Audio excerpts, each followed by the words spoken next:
Un hombre que tiene todo lo que el dinero puede comprar, una casa grande, sirvientes, ropa fina, comida en abundancia. Y sin embargo, este hombre no puede entrar al templo, no puede sentarse en la sinagoga, no puede testificar en un tribunal. Sus vecinos cruzan al otro lado de la calle cuando lo ven venir. Sus propios hermanos lo miran con vergüenza. ¿Por qué? ¿Qué hizo este hombre? Ahora fíjate en esto. Su nombre en hebreo significa puro, inocente, justo. Un hombre llamado justo, al que todos llaman traidor. Eso es lo que vamos a explorar hoy, porque lo que le pasó a este hombre en un solo día, en una sola tarde, en una sola cena, cambió su vida para siempre. Y el secreto de ese cambio, quizás es el secreto que muchos creyentes necesitan escuchar hoy. Bienvenido al caso de Zaqueo, pero espera, porque lo que vamos a descubrir hoy no es la historia que te contaron en la escuela dominical cuando tenías 6 años. Lo que vamos a descubrir hoy tiene capas que la mayoría de los pastores no mencionan, capas que cambian completamente la forma en que lees este texto. Y la más importante de todas está al final, el verdadero secreto de Zaqueo. Quédate hasta el final. Capa 1. La ciudad que nadie esperaba. Para entender a Zaqueo, primero tienes que entender su ciudad, Jericó. Solo el nombre ya tiene peso. Jericó es probablemente la ciudad más cargada de historia en toda la Biblia. Fue la primera ciudad que Israel conquistó al entrar a la tierra prometida. Fue la ciudad donde los muros cayeron sin que nadie disparara una flecha, sin catapultas, sin máquinas de guerra. Solo 7 sacerdotes, 7 trompetas, 7 vueltas alrededor de los muros y un grito del pueblo. Y los muros cayeron. Josué 6, versículo 20. Lo puedes leer tú mismo, pero hay algo más sobre Jericó que casi nadie menciona. Después de esa conquista, Josué pronunció una maldición sobre la ciudad. Josué 6, versículo 26. Maldito delante de Jehová el hombre que se levante y reedifique esta ciudad de Jericó. Una maldición específica, una ciudad que quedó en ruinas durante siglos. Y aún así, siglos después, la ciudad fue reconstruida. En el tiempo de Jesús, Jericó era una de las ciudades más ricas de toda la región. Jericó estaba ubicada en el Valle del Jordán, a solo 27 kilómetros de Jerusalén, pero casi 250 metros por debajo del nivel del mar. El clima era diferente al de las montañas, más cálido, más húmedo en los inviernos, perfecto para palmeras datileras, perfecto para los árboles de bálsamo. Y ahí está la clave. El bálsamo de Jericó era famoso en todo el mundo antiguo. Era una resina aromática usada en medicina, en cosméticos, en perfumes. Los romanos lo valoraban tanto que cuando el general Pompeyo conquistó Palestina, las plantaciones de bálsamo de Jericó se convirtieron en propiedad del Estado romano. El historiador judío Flavio Josefo escribió sobre ellas. Jericó era también el paso principal desde Transjordania hacia Jerusalén. Todos los peregrinos que viajaban al templo en las fiestas pasaban por Jericó. Caravanas de comerciantes, tropas militares, mensajeros, todos pasaban por Jericó. ¿Qué significa eso para nuestra historia? Significa que Jericó era el lugar perfecto para una aduana, para un puesto de cobro de impuestos, para alguien que quiera controlar el flujo de mercancías y personas. Y ahí entra nuestro hombre. Capa 2. El hombre más rico y más solo de la ciudad. Lucas 19, versículo 2. Solo una línea. ¿Pero qué línea? Y había allí un hombre llamado Zaqueo, que era jefe de los publicanos y era rico. 2 hechos. Jefe de los publicanos, rico. Primero, el nombre, Zaqueo. En hebreo, Zakai, del verbo zaká, que significa ser puro, ser inocente, ser justo. Es el mismo concepto que aparece en los Salmos cuando David dice, bienaventurados los de limpio corazón. Esa limpieza, esa pureza, esa justicia. Zaqueo, el puro, el inocente. Piensa en eso, un hombre llamado el puro, al que toda su comunidad considera lo más impuro que existe, ahora jefe de los publicanos. En el original griego, Lucas usa la palabra architelones, archi, que significa jefe, principal, el que está encima, telones, que es el recaudador de impuestos, architelones, el jefe de los recaudadores de impuestos. Esto es importante. En el sistema romano de recaudación, los impuestos no los cobraban soldados romanos. Los romanos eran muy eficientes. Tenían un sistema. El gobierno romano establecía cuánto debía pagar cada provincia, cada región, cada ciudad. Luego subastaban el contrato de cobro. Alguien pagaba por adelantado la cuota al gobierno romano. Y luego tenía libertad para ir y cobrar esa cantidad más sus propias ganancias. Ese sistema creó a los publicanos. Los publicanos eran judíos que trabajaban para el sistema romano de impuestos. Y el problema no era solo que cobraban impuestos. El problema era que cobraban más de lo que debían. La diferencia era su ganancia y nadie los controlaba. Si decían que debías 20 y en realidad debías 10, ¿quién te iba a defender? Ibas a presentar una queja al prefecto romano. Zaqueo no era solo un publicano, era el architelones, el jefe. Probablemente tenía varios publicanos trabajando bajo su supervisión y tomaba un porcentaje de las ganancias de todos ellos. Era el sistema de corrupción más sofisticado que puedas imaginar. Y Zaqueo estaba en la cima de ese sistema en Jericó. Resultado, y era rico. Claro que era rico, con el comercio del bálsamo, con las caravanas de peregrinos, con el paso por el Jordán. Jericó era el territorio más lucrativo de toda esa región, y Zaqueo lo controlaba todo. Pero hay otra dimensión de esto que necesitas entender. Los publicanos no solo eran odiados, eran expulsados, excluidos, cortados de la comunidad judía de maneras muy específicas. En la ley religiosa judía del primer siglo, un publicano perdía el derecho a ser testigo en un tribunal. Su testimonio no era válido. Era como si no existiera legalmente. Un publicano no podía participar en la sinagoga. La sinagoga era el centro de la vida comunitaria judía, especialmente fuera de Jerusalén. Era donde se leía la Torá, donde se discutían las leyes, donde se rezaban las oraciones, donde se celebraban los nacimientos y los duelos. Zaqueo estaba fuera de todo eso. El dinero de un publicano era considerado impuro. Si un publicano te tocaba, necesitabas purificarte ritualmente. Si entraba a tu casa, la casa quedaba contaminada según las reglas de pureza religiosa, y los fariseos, que eran los líderes religiosos más respetados del pueblo, agrupaban a los publicanos en la misma categoría que los pecadores, las prostitutas y los gentiles. Eso no es una exageración. Lo puedes leer en el Evangelio de Mateo 9, 10, 11. Los publicanos y los pecadores, siempre juntos, siempre en el mismo grupo. Zaqueo tenía todo el dinero del mundo y absolutamente nadie con quien compartirlo. ¿Alguna vez sentiste eso? Tener todo lo que supuestamente necesitas y sentirte completamente vacío por dentro. Sigue, porque esta historia es para ti. Si este video está llegando a tu corazón, compártelo ahora mismo con alguien que tú sabes que lo necesita escuchar.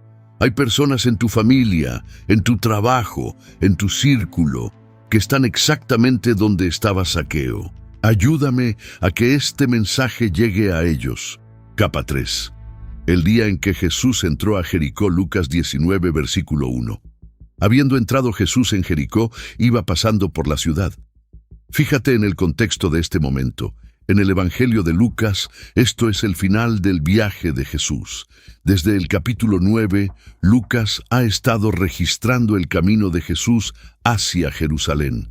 Un camino largo, con enseñanzas, con sanidades, con confrontaciones con los fariseos. Y ahora Jesús está en Jericó, el último punto de parada antes de subir a Jerusalén, a menos de 30 kilómetros de la ciudad donde sería arrestado, juzgado y crucificado. Jesús lo sabía. Lo había dicho varias veces. Lucas 18, versículo 31-33. Mirad, subimos a Jerusalén, y se cumplirán todas las cosas escritas por los profetas acerca del Hijo del Hombre, pues será entregado a los gentiles, y será escarnecido, y será ultrajado, y escupido, y después que le hayan azotado, le matarán, mas al tercer día resucitará. Esto es la última parada antes de todo eso, y en ese momento de toda esa tensión, en ese trayecto que termina en la cruz, Jesús se detiene por Zaqueo. Piensa en eso. Ahora, ¿qué estaba haciendo Zaqueo ese día? Lucas 19, versículo 3. Procuraba ver quién era Jesús. La palabra que usa Lucas en el original griego es zeteo, que significa buscar, intentar, desear encontrar. No es simplemente curioso, no es, hay algo de movimiento por ahí, veamos qué pasa. Zaqueo estaba buscando ver a Jesús con intención, con propósito. ¿Por qué? Lucas no nos lo dice directamente, pero piénsalo. En Jericó vivía gente. Zaqueo conocía a sus vecinos, conocía a sus empleados. Quizás alguno de ellos había hablado de Jesús.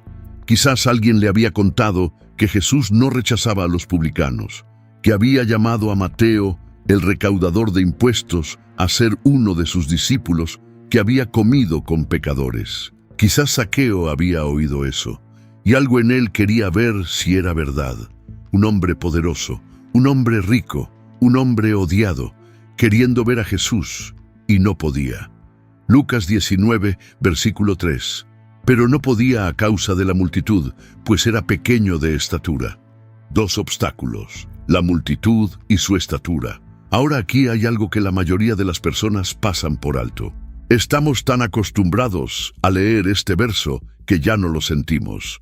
Pero vívelo un momento. Un hombre adulto, un hombre que en ese mundo antiguo tenía autoridad sobre otros hombres, un jefe, un rico, un poderoso dentro de su propio sistema. Ese hombre no puede ver a Jesús porque la gente lo bloquea, porque él es pequeño. Pero necesito que entiendas algo más antes de continuar. El nivel de odio que la gente sentía por los publicanos no era simplemente enojo porque cobran mucho. Era algo más profundo. Era odio teológico. En la mente del judío devoto del primer siglo, Israel era el pueblo de Dios. La tierra era la tierra de Dios. Los impuestos que los publicanos cobraban iban a Roma, a un emperador pagano, a un sistema que adoraba dioses falsos. Cuando un judío pagaba impuestos a Roma, estaba en cierta forma reconociendo la autoridad de Roma sobre la tierra que Dios había prometido a Israel.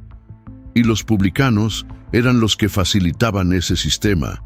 No solo cobraban, colaboraban. Hacían posible la opresión de Roma sobre el pueblo de Dios. Por eso no eran solo odiados, eran considerados traidores a Dios mismo. Y Zaqueo no era un publicano cualquiera, era el architelones, el que estaba más arriba de todos en esa cadena de colaboración con Roma, el que más ganaba, el que más había cedido. Vivir en esa condición durante años deja marcas, no solo en la reputación, en el alma. ¿Qué hace? Lucas 19, versículo 4. Y corriendo delante subió a un árbol sicómoro para verle, porque había de pasar por allí. No corrió. En la cultura del Medio Oriente del primer siglo, un hombre adulto con posición, con riqueza, con autoridad, no corría en público. Correr era cosa de esclavos, de criados, de soldados en batalla, de niños jugando. Un hombre de posición caminaba, con calma, con dignidad. La rapidez con la que te movías decía algo sobre tu estatus social. Recuerda la parábola del hijo pródigo, Lucas 15, versículo 20. Cuando el padre ve a su hijo que regresa, ¿qué hace el padre? Corre. Y ese detalle escandaliza a los oyentes judíos de Jesús, porque entienden exactamente lo que significa. Un padre que corre para abrazar a su hijo es un padre que está dispuesto a perder su dignidad pública por amor a ese hijo. Zaqueo corrió. Zaqueo perdió su dignidad pública antes de llegar al árbol, y después subió al árbol, el árbol sicómoro. En griego, sicomorea. No es el sicomoro norteamericano que conoces si vives en ese continente.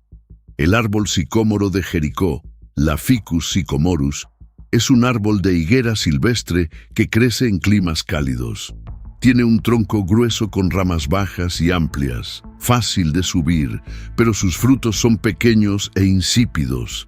Era el alimento de los pobres. El profeta Amós, en Amós 7:14, se describe a sí mismo diciendo que era pastor y cultivador de sicómoros. Era una ocupación humilde. Zaqueo el rico, Zaqueo el jefe, sentado en un árbol de pobres como un niño, esperando ver pasar a Jesús. ¿Cuánto tienes que querer algo para humillarte así? Si este tipo de análisis profundo de la Biblia es lo que buscabas, dale like a este video. Eso me ayuda a saber que debo seguir haciendo este tipo de contenido y le dice al algoritmo que lo muestre a más personas que necesitan escucharlo. Capa 4. El momento que cambió todo. Lucas 19, versículo 5. Lee despacio. No te lo saltes.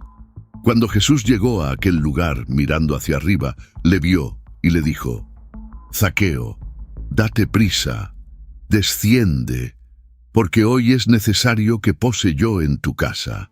Hay 5 elementos en este versículo que necesitas analizar uno por uno. Primero, cuando Jesús llegó a aquel lugar, no es casualidad, el sicómoro estaba en el camino. Zaqueo subió ese árbol específico porque sabía que Jesús pasaría por ahí. Pero eso también significa que Jesús pasó exactamente por debajo del árbol donde estaba Zaqueo. Segundo, mirando hacia arriba, le vio. Jesús levanta los ojos y lo ve, en medio de una multitud ruidosa, con gente a su alrededor, con discípulos caminando junto a él, con fariseos quizás observando desde los lados. Jesús levanta los ojos hacia ese árbol específico y ve a ese hombre específico. Tercero, le dijo Zaqueo, su nombre. Jesús dice su nombre. ¿Cómo sabía Jesús su nombre? El texto no lo explica. Podría ser que alguien en la multitud lo había señalado y comentado. Podría ser que Zaqueo era suficientemente conocido en Jericó que varios en la multitud sabían quién estaba en ese árbol, pero el efecto es poderoso de todas formas. Imagina estar en ese árbol, invisible para todos, observando desde arriba, seguro en tu anonimato. Y de repente el maestro del que todo el mundo habla se detiene, levanta los ojos directamente hacia ti y dice tu nombre. Tu nombre. No, oye, baja de ahí. No, ¿quién está en ese árbol? Tu nombre. Cuarto, date prisa, desciende. Urgencia, date prisa. No mañana, ahora. Y quinto, el elemento más impactante, porque hoy es necesario que pose yo en tu casa. Hoy es necesario. La palabra griega aquí es dei. Esta es una palabra muy específica en los evangelios. No significa me gustaría o sería bueno si. Dei expresa necesidad divina, obligación. Es la misma palabra que Jesús usa cuando dice que el Hijo del Hombre debe sufrir muchas cosas. Marcos 8:31. La misma palabra que los ángeles usan en la resurrección cuando dicen que Jesús era necesario que resucitara. La misma palabra que Jesús usa en Lucas 4:43 cuando dice que es necesario que también a otras ciudades anuncie el Evangelio del reino de Dios. Dei, necesidad divina, no capricho, no conveniencia, necesidad. Jesús dice, es una necesidad divina que yo esté hoy en tu casa. Jesús no fue invitado, Jesús se invitó solo.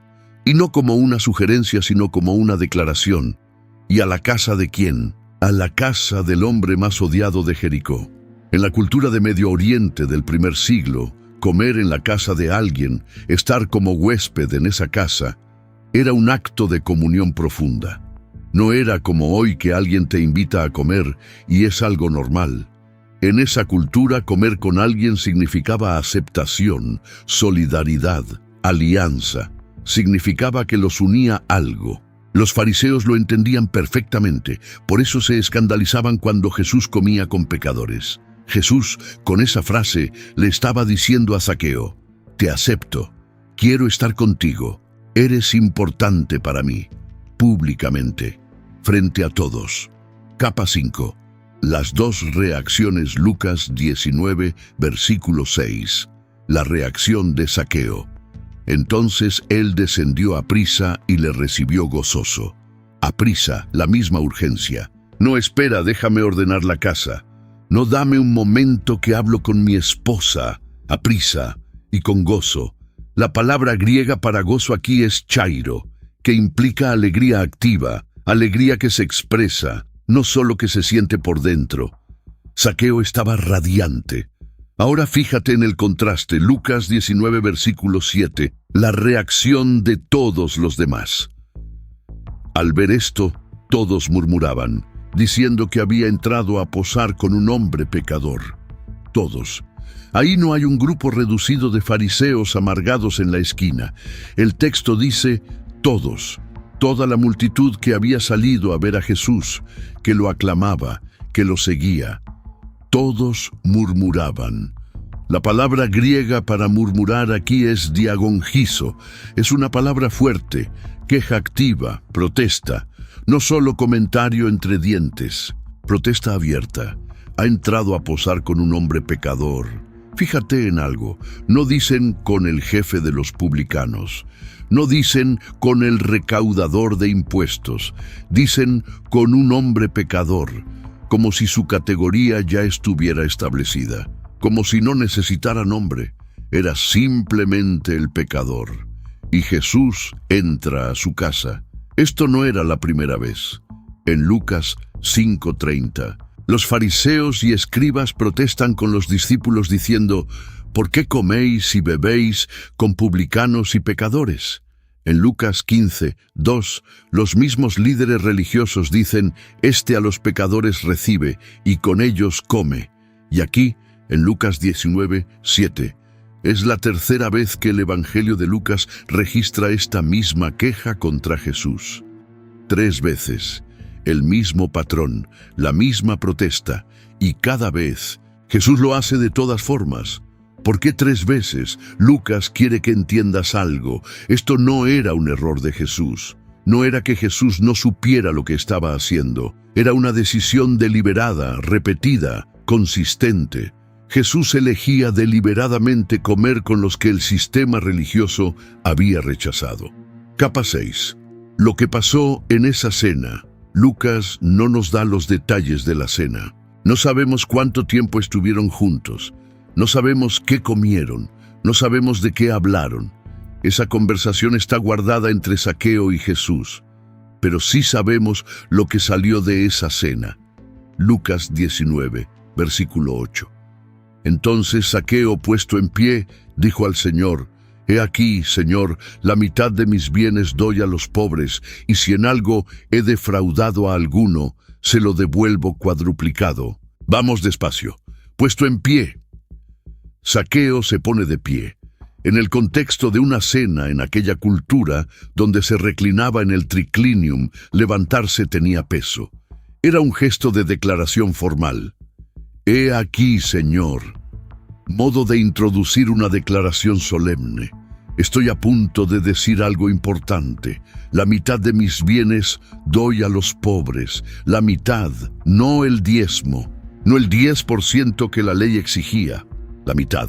Para un hombre tan rico como Zaqueo, en una ciudad tan próspera como Jericó, la mitad de sus bienes era una suma inmensa, una suma que podría transformar a muchas familias de la región.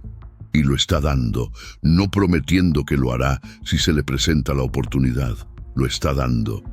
y si en algo he defraudado a alguno, se lo devuelvo cuadruplicado. El cuádruple, la restitución cuádruple. En la ley de Moisés, el Éxodo 22, versículo 1, establece que si alguien robaba un buey o una oveja y lo vendía o lo mataba, debía restituir con 5 bueyes o 4 ovejas.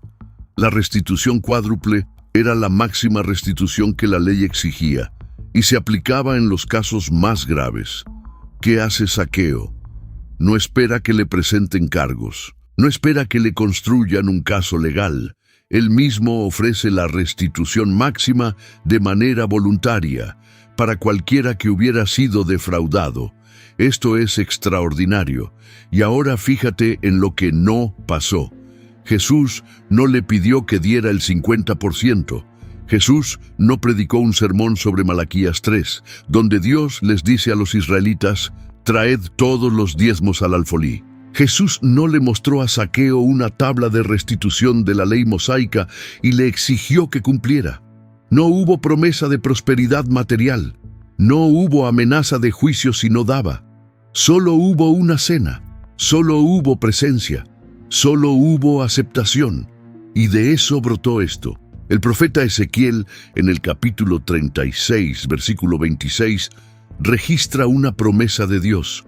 Os daré corazón nuevo y pondré espíritu nuevo dentro de vosotros, y quitaré de vuestra carne el corazón de piedra, y os daré un corazón de carne. No dice, si ustedes se esfuerzan lo suficiente, cambiarán su propio corazón. Dice, os daré.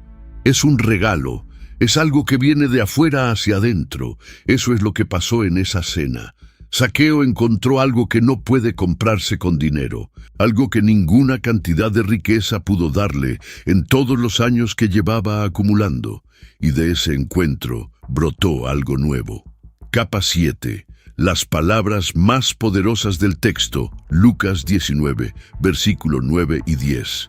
Jesús le dijo: hoy ha venido la salvación a esta casa, por cuanto él también es hijo de Abraham, porque el Hijo del Hombre vino a buscar y a salvar lo que se había perdido. Analiza cada frase.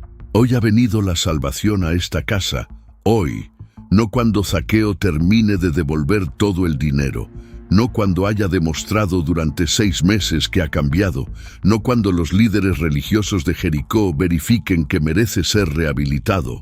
Hoy, ahora mismo, en este momento, la salvación ya llegó, pasado, completado, no en camino, llegó, y a esta casa, no a Zaqueo en abstracto, a su casa, al lugar donde vivía, al espacio donde estaban sus posesiones, sus memorias, su vida cotidiana. La salvación entró en su realidad concreta y específica, pero la segunda frase es la que más me impacta. Por cuanto él también es hijo de Abraham. Hijo de Abraham. Esas 3 palabras son las más restauradoras de todo el pasaje, y para entender por qué, tienes que entender lo que los publicanos habían perdido. En la comunidad judía del primer siglo, la identidad más fundamental que tenías era ser hijo de Abraham, ser parte del pueblo del pacto, ser heredero de la promesa que Dios le hizo a Abraham en Génesis 12, cuando le dijo: en ti serán benditas todas las naciones de la tierra. Ser judío no era solo una etnicidad, era una relación con Dios, era una historia, era una promesa. Los publicanos eran técnicamente judíos de sangre, pero la comunidad religiosa los había cortado prácticamente de esa identidad. Al excluirlos de la sinagoga, al prohibirles testimoniar, al tratar su dinero como impuro, al agruparlos con los gentiles, la comunidad les decía implícitamente: tú ya no eres realmente uno de nosotros. Y Jesús, públicamente, frente a todos, le devuelve eso a Zaqueo. Él también es hijo de Abraham. Él también es importante, también. Igual que los otros, igual que los que lo excluían. Hijo de Abraham, con todos los derechos, con toda la herencia, con toda la pertenencia que eso implica. La comunidad religiosa le había robado su identidad durante años. Jesús se la devuelve en una frase, y después el versículo 10. La declaración que resume no solo este episodio, sino el propósito de todo el ministerio de Jesús. Porque el Hijo del Hombre vino a buscar y a salvar lo que se había perdido. La palabra que Lucas usa aquí para perdido es apololos.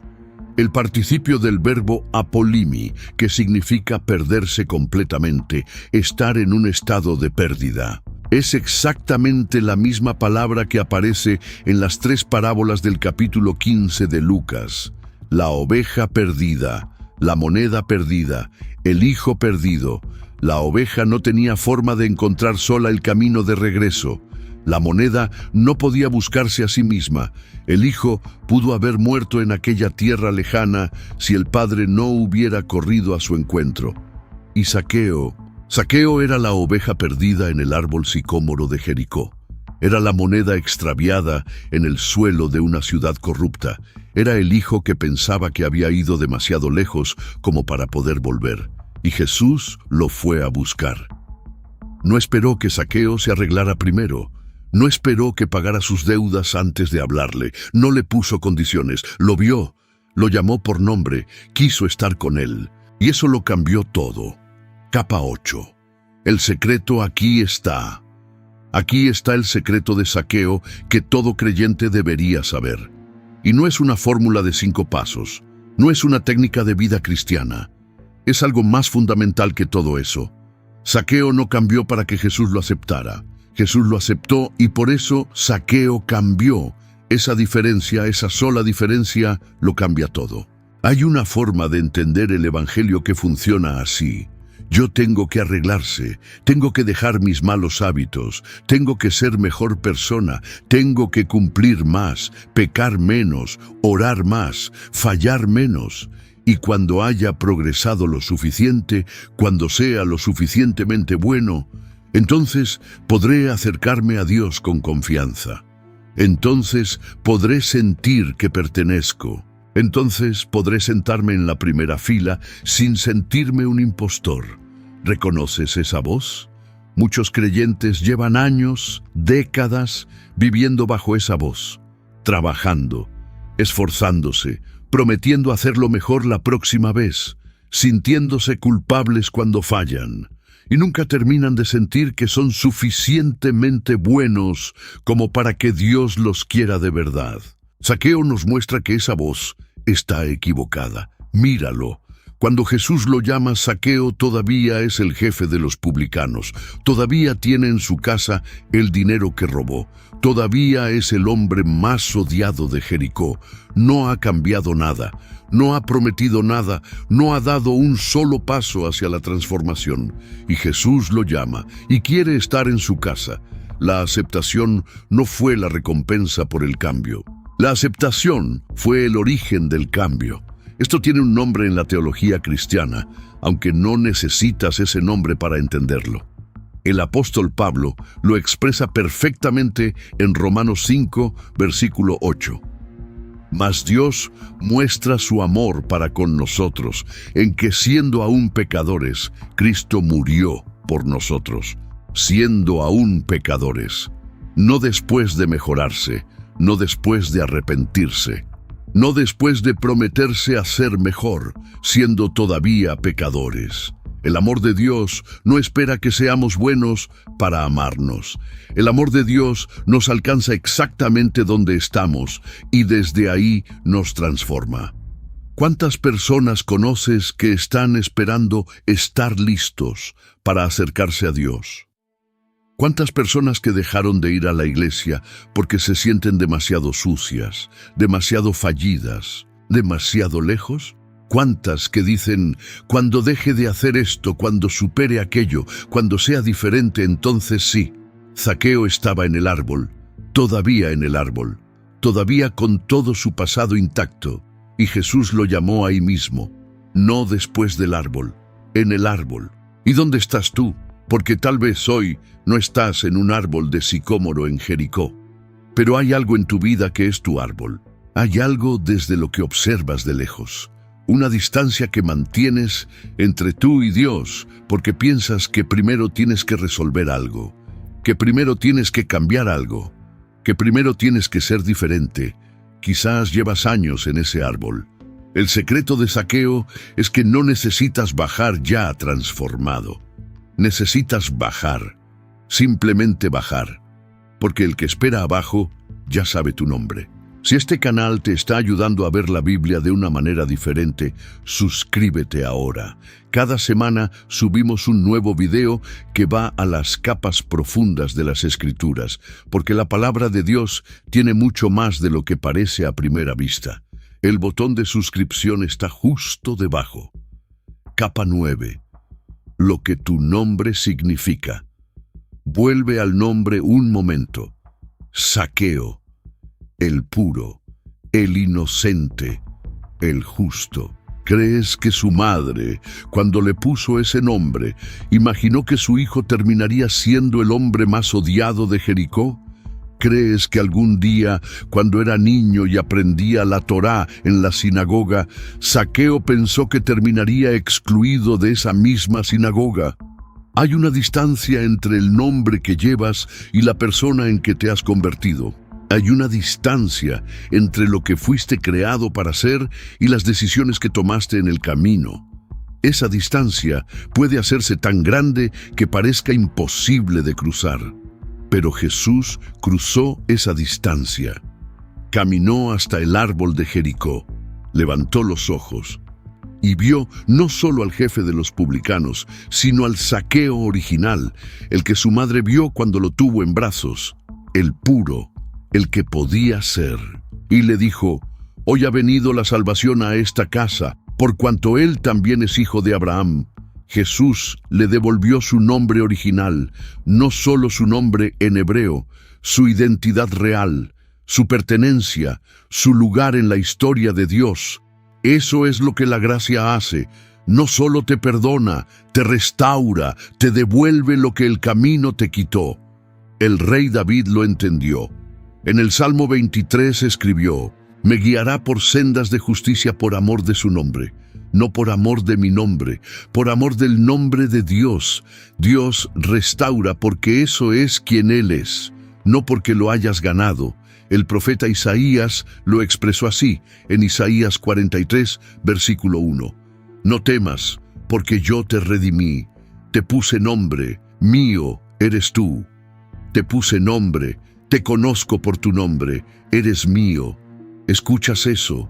En el árbol de tu situación actual, con todo lo que cargues hoy, con todo lo que hayas hecho o dejado de hacer, Dios te conoce por nombre. Capa 10. Un detalle que casi nadie menciona. Hay algo más en esta historia que casi nunca aparece en los sermones del domingo. El hecho de que Zaqueo estaba buscando a Jesús. Lucas 19, versículo 3. Procuraba ver quién era Jesús. Esa palabra seteo, esa búsqueda activa. Zaqueo ya quería encontrar a Jesús antes de que Jesús lo viera a él. ¿De dónde venía ese deseo? El texto no lo explica, pero nos da una pista en el contexto. Justo antes del episodio de Zaqueo, en Lucas 18, versículo 35 al 43, Jesús sanó a un ciego en las afueras de Jericó. El ciego gritó: «Jesús, hijo de David, ten misericordia de mí». La multitud lo callaba. Jesús lo llamó, lo sanó. Y el texto dice en el versículo 43 que todo el pueblo, cuando vio esto, dio alabanza a Dios. Todo el pueblo, incluyendo, muy probablemente, Zaqueo, que quizás estaba entre esa multitud o que escuchó el testimonio de los que lo vieron. Y algo en eso encendió algo en él. El deseo de buscar a Jesús no es algo que inventas tú solo. El apóstol Juan escribió en 1 Juan 4, 19. Nosotros le amamos a Él porque Él nos amó primero. El deseo de buscar a Dios es, paradójicamente, una respuesta a algo que Dios ya comenzó. Antes de que Zaqueo subiera al árbol, ya había algo moviéndose en él. Y antes de que Jesús llegara a ese árbol, ya había algo moviéndose en la vida de Zaqueo. Eso no elimina la responsabilidad de Zaqueo.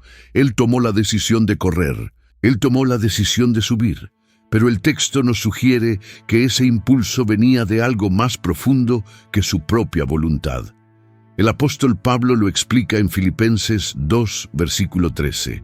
Dios es el que en vosotros produce así el querer como el hacer, por su buena voluntad. El querer primero, no solo el hacer.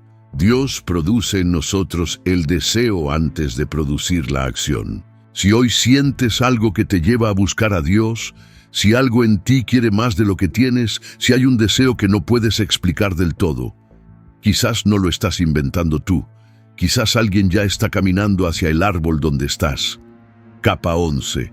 La transformación que la ley no podía producir. Regresa por un momento a lo que dijo Zaqueo. La mitad de sus bienes, el cuádruple de restitución. La ley de Moisés exigía el 10%, el diezmo. Deuteronomio 14, versículo 22 al 29. Era la obligación religiosa básica de cada israelita. Zaqueo no dio el 10%, dio el 50%, más el cuádruple de restitución. ¿Por qué? ¿Qué ley le exigía eso? ¿Qué maestro se lo enseñó? ¿Qué amenaza lo motivó? Ninguna, absolutamente ninguna. La ley no puede producir ese nivel de generosidad. La ley puede producir cumplimiento mínimo. Dame lo que te exijo y no te doy más trabajo. Pero la generosidad radical, la que da más de lo que se pide, la que busca restaurar más allá de lo obligatorio, esa clase de generosidad no viene del miedo, viene del amor. El apóstol Pablo lo explica en 2 Corintios 9, versículo 7. Cada uno dé como propuso en su corazón, no con tristeza ni por necesidad, porque Dios ama al dador alegre. No con tristeza, no con obligación, con alegría. Zaqueo dio con alegría porque encontró algo infinitamente más valioso que todo lo que daba. Y de esa abundancia interior brotó una generosidad exterior que ningún reglamento podría haber producido.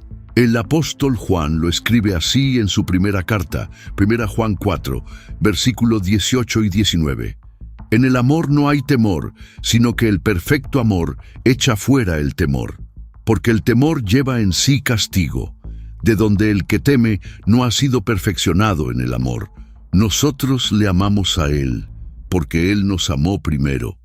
El temor lleva en sí castigo. El cumplimiento por miedo al castigo es la forma más pobre de vivir la fe. Y Zaqueo vivió años en ese sistema, años cobrando por miedo a Roma, años protegido por el dinero, porque sin el dinero no tenía nada ni nadie. Y en una tarde encontró algo que el dinero no puede comprar y que el miedo no puede producir. Encuentro con el amor. Y de ahí brotó todo lo demás. Considera esto desde otro ángulo. Si Jesús hubiera llegado a Jericó y antes de ir a casa de Zaqueo le hubiera dicho, escucha, primero necesitas devolver todo lo que robaste, luego tienes que pedir perdón a todos tus empleados, luego tienes que demostrar que has cambiado durante un periodo de prueba de 6 meses, y entonces, si todo eso sale bien, quizás voy a tu casa. ¿Habría cambiado Zaqueo? Imposible saberlo con certeza, pero lo que sí sabemos es que eso no fue lo que pasó. Y lo que sí pasó produjo algo que ningún programa de rehabilitación moral podría haber producido. La gracia primero, el cambio después, y el cambio radical, espontáneo, sin presión externa. Ese es el orden de Dios, no el que los humanos inventamos cuando queremos controlar el proceso. Capa 12. Jericó y el Evangelio. Hay algo profundo en el hecho de que esto pase en Jericó, la primera ciudad de la tierra prometida, la ciudad conquistada bajo la gracia de Dios, donde los muros cayeron no por estrategia militar, sino por obediencia y fe. La ciudad que fue maldecida y sin embargo fue reconstruida. la ciudad que en el tiempo de Jesús era rica y próspera, pero también corrompida.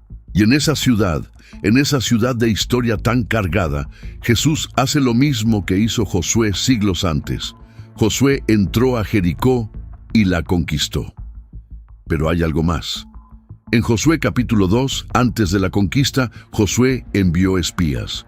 Y los espías fueron a la casa de Rahab, una prostituta, una mujer considerada impura, una gentil, y Rahab los escondió y los protegió. Y cuando los muros cayeron, la casa de Rahab fue la única que quedó en pie. Ella y su familia fueron salvados. Josué 6, versículo 25. Mas Josué salvó la vida a Rahab la ramera, y a la casa de su padre, y a todo lo que ella tenía. Una prostituta salvada, su casa protegida, su familia viva, mientras todos los demás cayeron. Siglos después, Jesús entra a Jericó. Y de toda la ciudad, de toda la multitud, de todos los hombres justos y religiosos que lo aclamaban, Jesús elige la casa del hombre más odiado, como Rahab, como la prostituta de Jericó. El patrón no es nuevo, el patrón ha sido siempre el mismo. Dios elige lo que el mundo rechaza. Dios entra a las casas donde nadie más quiere entrar. Dios ve a los que todos han decidido que no valen la pena ver. Porque Jehová no mira lo que mira el hombre, pues el hombre mira lo que está delante de sus ojos, pero Jehová mira el corazón. Primera de Samuel 16, versículo 7. Rahab en Josué. Zaqueo en Lucas. El patrón de Jericó, la ciudad que fue maldecida y reconstruida. La ciudad donde Dios entra, donde nadie esperaba que entrara. Una última cosa. Quiero preguntarte algo. No es una pregunta retórica, es una pregunta real. ¿En qué parte de esta historia estás tú? Eres Zaqueo, estás en un árbol observando de lejos, con una vida llena de cosas que nadie debería saber, sintiéndote demasiado lejos para que algo cambie. ¿Llevas años diciéndote que primero tienes que arreglarte? Quizás tu árbol es una adicción que llevas años tratando de vencer solo. Quizás tu árbol es una relación rota que te da demasiada vergüenza confesar. Quizás tu árbol es una vida doble, un secreto que cargas, un pasado que crees que te descalifica para siempre. Quizás tu árbol es simplemente la distancia que tú mismo pusiste entre tú y Dios. Hace tanto tiempo que ya no recuerdas cuándo empezó. Zaqueo no bajó del árbol ya cambiado, bajó tal como era. Y fue en el camino de bajar, y en la cena, y en el encuentro que todo lo demás llegó. Baja, baja del árbol. El que espera abajo ya sabe tu nombre. O eres parte de la multitud. Eres de los que murmuraban. ¿Hay alguien en tu vida que tú has catalogado como demasiado pecador, demasiado sucio, demasiado lejos de Dios? ¿Hay alguien a quien tú has descartado que quizás Dios todavía no ha descartado? Lucas 19, versículo 7. Todos murmuraban, todos, los que seguían a Jesús, los que lo alababan, los que habían visto sus milagros, todos se equivocaron sobre Zaqueo. ¿O eres como Jesús? ¿Hay alguien en tu vida que está en un árbol mirando desde lejos, que necesita que alguien levante los ojos y lo llame por su nombre? Porque a veces Dios usa personas. Usó a los espías en la casa de Rahab. Usó a Eliseo con Naamán. Usó a Felipe con el eunuco etíope, Hechos 8, y quizás quiere usarte a ti con alguien. El secreto de Zaqueo no es un secreto guardado en un pergamino antiguo. El secreto de Zaqueo está en Lucas 19, versículo 10, escrito en letras simples. El Hijo del Hombre vino a buscar y a salvar lo que se había perdido. Vino a buscar, activo, iniciado por Dios. No espera que los perdidos se encuentren solos, los busca, y eso es lo que cambió a Zaqueo. No la ley, no la amenaza, no la vergüenza pública, no la presión social. El hecho de que el Hijo de Dios caminó hasta su árbol, levantó los ojos y lo llamó por nombre. Si hay algo de lo que escuchaste hoy que resonó en ti, si sientes que hay algo en tu vida que necesita ese encuentro, quiero pedirte 3 cosas antes de que te vayas. Primero, dale like a este video.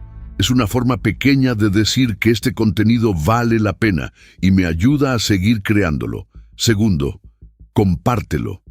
Piensa en alguien que está en un árbol en este momento, observando de lejos, creyendo que está demasiado lejos. Envíale este video. Puede ser lo que necesita escuchar hoy. Tercero, si todavía no estás suscrito, suscríbete ahora. Cada semana hay un nuevo video que va capa por capa al corazón de las Escrituras. No te lo quieres perder. Y el próximo video que te recomiendo ver está en la pantalla ahora mismo. Va a cambiar la forma en que entiendes algo que pensabas que ya conocías. Nos vemos ahí.